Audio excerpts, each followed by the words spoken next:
بسم الله الرحمن الرحیم. السلام علیکم ورحمت الله وبرکاته. امید دی د خپل الله نه چې ټول مسلمانانو نه خويندې بروغ جوړي او الله جل شانه تاسو ټول همیشه لپاره خوشاله او آباد لره او الله جل شانه تاسو ټول د زړه شرغي حاجتونه او مرادونه پوره کړي. ملګرو نن درله یو اسانه وظیفه در کومه. که زمونږ داسې مسلمانان لونه خويندې وي چې شیطان په ډیر غالب وي، غلطو بدکارو ګناهونو طرف ته مایله کوي، نو د هغې دپاره درله یوه اسانه وظیفه در کوم.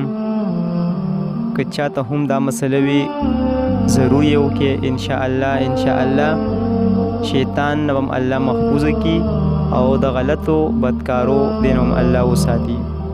د وظیفې شروع کولو نه مخکې خو زه تاسو ته ریکویسټ کوم که چېرې تاسو زموږ چینل نوي سبسکرایب کړئ نو ضرور یې سبسکرایب کړئ او د غنټۍ بټن ووهئ چې دغه شان اسانې او مجربې وظیفې تاسو ته په اسانه سره ملاویږي. وظیفه ډېره زیاته اسانه ده. د الله جل شانه دا څلور پاک اسم مبارک دي، دا به په کثرت سره وایي. دا درته زه وایم: یا حلیمو، یا رب، یا رؤوفو، یا منانو. یو ځل یې بیا وورئ: یا حلیمو، یا رب، یا رؤوفو، یا منانو.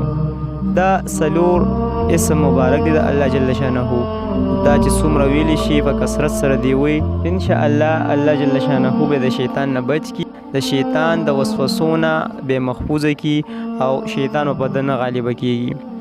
دا عمل وکړي او که خصوصا څوک روجه ونیسي او په روجه کې بیا ډیر په کثرت سره دا ووایي، نو د دې اثر به نور هم ډیري، د دې بیا اثر ډیر زیات حیران کن اثر دی او یو عجیب و غریب اثر دی. که روجه نیوي شي او په روجه کې کثرت سره ویلی شي نو عموم ښه خبره ده، اثر به یې ډیر زیات وي.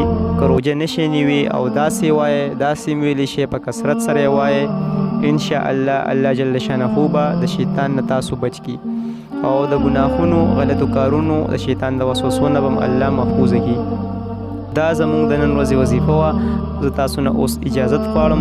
په خپلو دعاګانو کې مې یاد ساتئ. جزاکم الله خیرا کثیرا.